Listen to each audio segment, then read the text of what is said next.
Hello guys, today we'll be making chicken casserole and you know it's good because it's Mimi approved. And if you don't believe me, well let's ask her how it was. I told you, you stuck your foot in there, your arms, the elbows, the legs. Oh my god. First I filled about a third of the pot with water and then I used light salt because I didn't have any regular salt available. And then I took a traditional rotisserie chicken, shredded that up.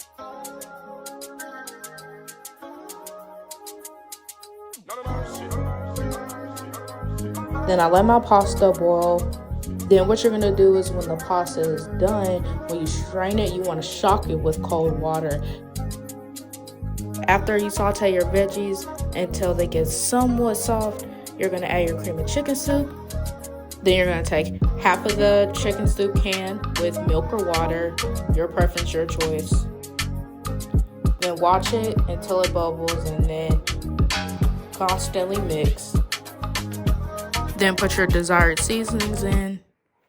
Then I added cheese, mixed that together, and then I incorporated my pasta with the filling, and then what I did is I did pasta and then cheese, and then pasta, until I had no more filling left, and then I added cheese on top, and then I baked that until all the cheese melted, and broiled it for 5 minutes, and then you're finished. Okay.